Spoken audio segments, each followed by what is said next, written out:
Kesel nggak sih? Siang belajar, malam belajar, tapi pas ujian hasilnya tidak memuaskan. Kira-kira apa yang salah ya? Coba simak video berikut, siapa tahu ini jawabannya. Assalamualaikum warahmatullahi wabarakatuh. Bertemu lagi dengan saya di channel Cerita Kita.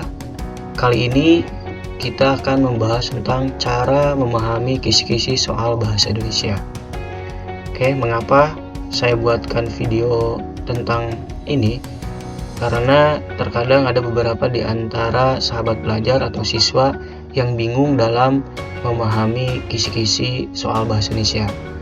Maka dari itu mari kita pelajari kisi-kisi yang nanti akan saya bahas. Namun sebelumnya silahkan berdoa terlebih dahulu agar bertemunya kita dalam video ini itu diberikan kebermanfaatan oleh Allah Subhanahu wa Ta'ala. Format kisi-kisi. Nah, ini saya berikan contoh format kisi-kisi. Bentuk format kisi-kisi tidak baku, artinya mungkin yang sahabat pelajar terima itu akan berbeda-beda, tapi ada bagian tertentu yang selalu ada dalam kisi-kisi. Nah, pada kesempatan ini akan kita bahas bagian apa yang selalu ada dan bagian mana yang harus dipahami oleh sahabat pelajar. Oke ya, di sini ada nomor, ada 1, 2, ini dan seterusnya. Ya, ini untuk penomoran saja. Kalau misalkan 40 soal, ya berarti di sini ada 40. Atau kalau 30 berarti di sini ada 30. Kemudian kemampuan yang diuji. Kemampuan yang diuji ini berarti ini kemampuan untuk siswa.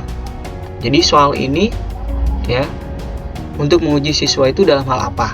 Misalkan kalau di sini peserta didik memiliki kemampuan memaknai istilah. Nah, berarti di sini kemampuan yang diujinya yaitu ingin mengetahui kemampuan siswa dalam memaknai istilah.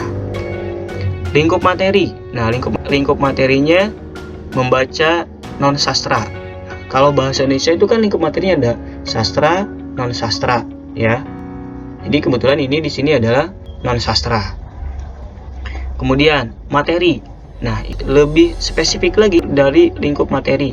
Ya, di sini adalah berarti materinya tentang makna istilah. Ya, kalau materinya ya mungkin kalau misalkan kelas 10 semester 1 itu ada misalkan teks laporan hasil membaca atau teks eksposisi. Kemudian di sini indikator soal. Nah, indikator soalnya disajikan sebuah kutipan teks non sastra. Peserta didik mampu memaknai istilah dalam teks dengan tepat.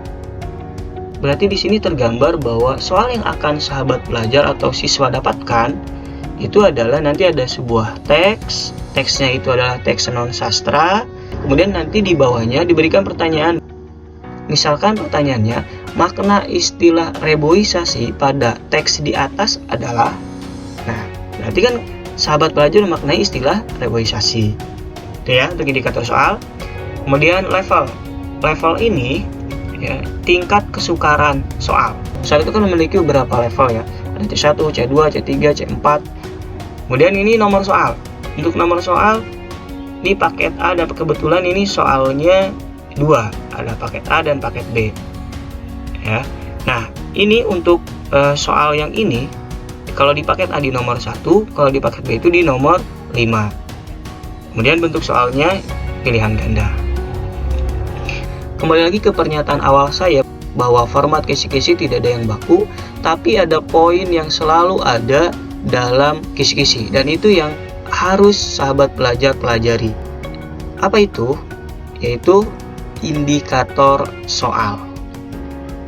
Saya ulangi lagi, indikator soal. Cukup poin itu yang sahabat pelajar pahami dan kuasai. Jadi nanti tidak ada istilah ketika mau menghadapi ujian, sahabat pelajar baca buku dari awal sampai dengan akhir. Ya, capek. Tinggal sahabat pelajar baca saja indikator soalnya. Ya, kemudian siapkan. Kan kalau misalkan soalnya ada 40, hanya materi-materi yang ada di soal itu yang sahabat pelajar pelajari. Jadi, kalau sahabat pelajar paham bagaimana cara memahami kisi-kisi dan mengaplikasikannya, itu tidak ada istilah ya capek dalam mempersiapkan ujian. Oke, kita lanjutkan. Jadi yang akan saya bahas itu adalah tentang indikator soalnya. Ya, yang lainnya tidak akan saya bahas. Oke. Nih, saya berikan contoh, misalkan indikator soalnya disajikan kutipan teks, siswa mampu menentukan struktur teks laporan hasil observasi atau LHO dengan benar. Berarti, dengan indikator soal seperti ini, sahabat pelajar harus memunculkan bentuk pertanyaan soal yang nanti akan sahabat pelajar terima itu seperti apa. Sudah ada bayangan? Sudah ada gambaran? Oke, sudah ya? Saya berikan deh contoh soalnya. Nah, ini disajikan kutipan teks. Ini ada sebuah kutipan. Ya, ini kutipannya. Kemudian, siswa mampu menentukan struktur teks laporan LHO. Nah, berarti bentuk pertanyaannya ini.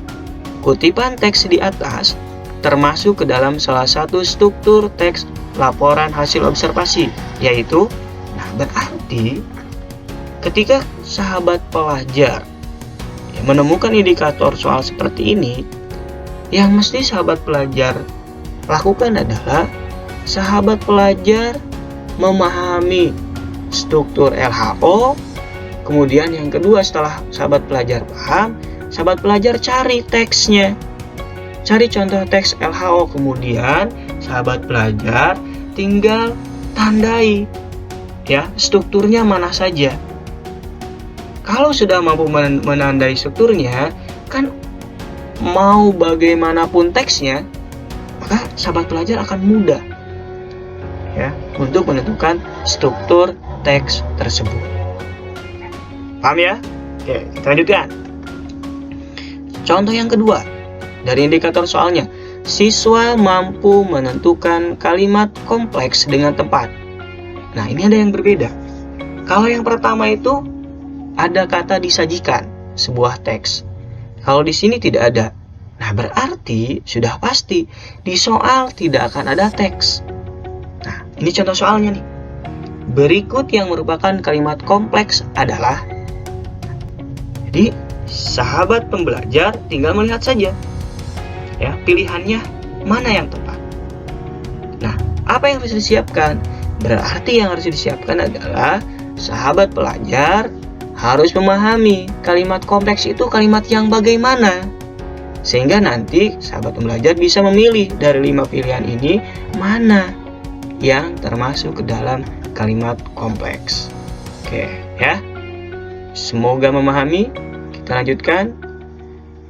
Contoh yang ketiga, disajikan sebuah paragraf.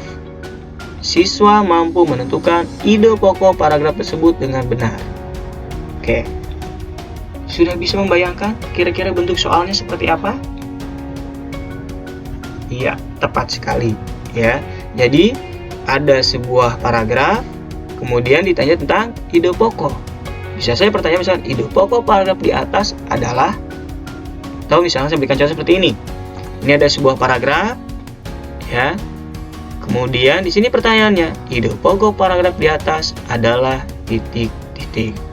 Sahabat pelajar tinggal mencari ide pokok paragraf tersebut apa. Jadi yang harus dipersiapkan adalah ide pokok itu apa. Setelah mengetahui ide pokok, bagaimana cara menentukan ide pokok dalam sebuah paragraf? Ya, itu gampang. Sahabat pelajar tinggal ambil satu paragraf atau cari satu paragraf, kemudian ya, sahabat pelajar cari ide pokoknya mana, kemudian kalimat penjelasnya mana, sehingga nanti ketika diberikan pertanyaan yang sama, maka akan mudah. Karena nanti mungkin ya pertanyaan akan seperti ini, hanya teksnya saja yang berbeda. Oke, mudah-mudahan ada gambaran sehingga nanti pertama bisa meringankan sahabat pelajar dalam belajar. Jadi tidak membaca semua materi yang pernah disampaikan ya, tapi ketika ulangan sahabat pelajar bingung, waduh, tidak ada yang saya pelajari tadi malam. Tapi ketika mempelajari indikator, maka itu akan mudah. Kita lanjutkan agar sahabat pelajar lebih terampil dalam menerawang lah ya, soal yang kira-kira muncul dari indikator yang nanti sahabat pelajar terima. Oke, misalkan nih, disajikan teks, siswa mampu menentukan kata verba yang terdapat dalam teks tersebut dengan benar. Oke, ada gambaran kira-kira bentuk soalnya seperti apa? Iya, betul ya. Ada sebuah teks, kemudian nanti dia akan ditanyakan kata verba yang terdapat dalam teks di atas adalah. Kurang lebih seperti itu pertanyaannya. Nah, berarti apa yang harus disiapkan? Berarti sahabat pelajar harus mempersiapkan tentang kata verba. Cari kata verba itu apa, contohnya apa saja. Ya, itu. Nomor 3. Disajikan sebuah teks, siswa mampu menentukan kata nomina yang terdapat dalam teks tersebut dengan tepat. Nomina. Ya, ini sama. Nomor 2, nomor 3 itu tentang kata. Kalau yang nomor 2 itu tentang verba, dan yang nomor 3 itu tentang nomina. Ya, berarti pertanyaannya ya nanti ada sebuah teks, kemudian ada pertanyaan, kata nomina dalam teks di atas adalah apa? Oke, sampai di sini dulu. Semoga bermanfaat apa yang disampaikan. Jika memang video ini dirasa bermanfaat, silahkan sahabat belajar share ya. Tapi jangan lupa subscribe yang belum subscribe dan aktifkan notifikasinya agar channel ini lebih berkembang. Terima kasih. Selamat belajar. Semoga nilai PTS-nya baik. Assalamualaikum warahmatullahi wabarakatuh.